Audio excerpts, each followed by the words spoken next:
Assalamualaikum warahmatullahi wabarakatuh. Perkenalkan, nama saya Nur Aini Sulistiawati. Kesimpulan dari materi pertemuan 9, Pictorial Modernisme. The Bangsa of Era Pictorial Modernisme pertama diawali dari Brady dan William Nicholson yang membuka studio desain periklanan pada tahun 1894 yang diberi nama The Bangsa of Border, yang mengembangkan teknik baru dengan memotong gambar bidang dan menempel kembali pada papan. Selanjutnya, desain poster di Eropa pada pertengahan abad ke-20 dipengaruhi oleh gerakan seni modern, surrealisme, kubisme, dan dadaisme. Namun, sebagian besar dipengaruhi oleh kubisme dan kontrafisme. Dan Dodell Hardy merupakan salah satu pelukis Inggris yang bergabung dengan The Bangsa. Kemudian pada era Pictorial Modernisme muncul gerakan poster yang berasal dari Jerman yang dikenal dengan nama Plakastigil. Selanjutnya di era Pictorial Modernisme muncul poster perang, di mana selama Perang Dunia I, poster menjadi media penting untuk komunikasi dalam persuasi visual dan propaganda. Pada era Pictorial Modernisme terdapat gerakan Art Deco sebagai gerakan desain populer pada tahun 1920 hingga 30-an. Sekian, terima kasih.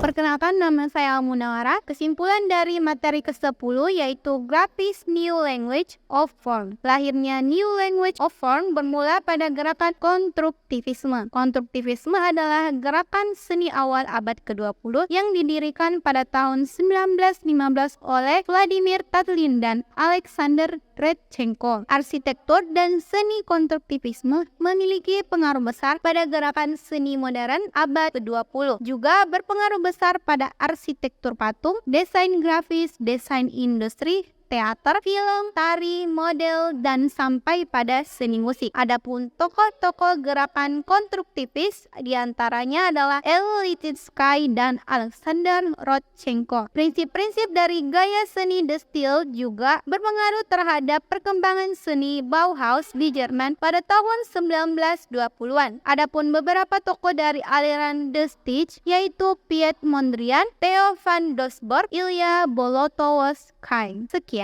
Perkenalkan, nama saya Syafiqah Nurfadia. Kesimpulan dari materi 6 Bauhaus dan tipografi baru adalah Bauhaus adalah sebuah sekolah desain dan arsitektur di Jerman yang terkenal dengan filosofi form follows function. Tujuan Bauhaus dilatar belakangi oleh sebuah konsep radikal yang menginginkan kembalinya dunia material untuk merefleksikan penyatuan seluruh unsur kesenian. Berikut ini merupakan beberapa hasil desain dari gerakan Bauhaus, diantaranya 1. Desain poster, 2. Desain buku, 3. Desain tipe yaitu font sans serif, 4. Desain majalah, 5. Desain gambar. Tipografi baru adalah sebuah pencarian akan format tipografi yang fungsional namun cukup fleksibel, disebut sebagai gaya tipografi baru yang mencerminkan era industri modern yang dimulai pada 1920-an dan 1930-an. Tokoh-tokoh dari gerakan ini adalah Elizitsky, Laszlo Moholy-Nagy, dan Jansky Holt. Sekian. Perkenalkan, nama saya Nur Latifah Bukhari. Kesimpulan dari materi pertemuan ke-12 tentang New York School and Design Movement in America. Sekolah New York dikenal pada tahun 1940-an. Desain Eropa cukup teoritis dan struktur. Adapun desain Amerika yang begitu pragmatif, intuitif, namun kurang formal dalam pengaturan ruangan. New York sebagai pusat gerakan pada tahun 1940-an yang menekankan dan menempatkan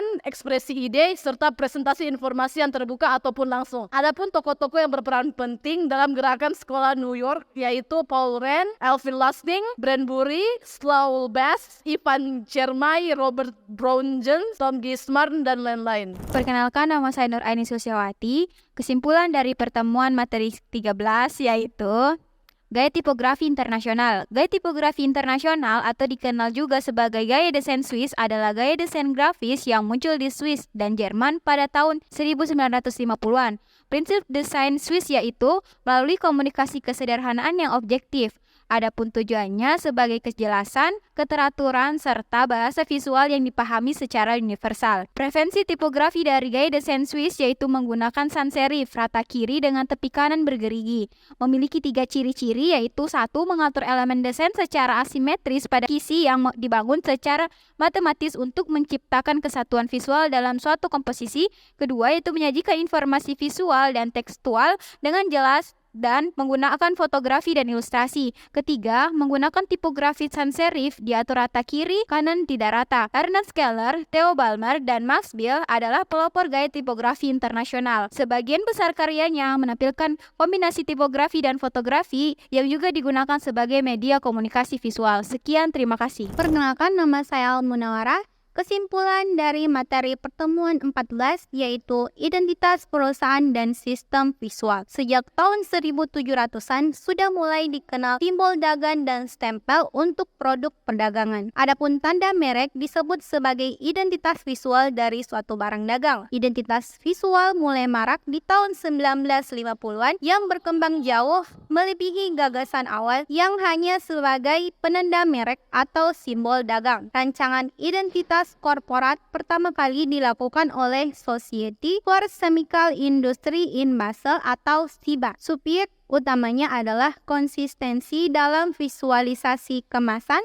stationery, penandaan grafis pada materi promosi, dan visualisasi kendaraan. Di ujung abad ke-20, identitas visual mendapat peran yang semakin penting di era informasi.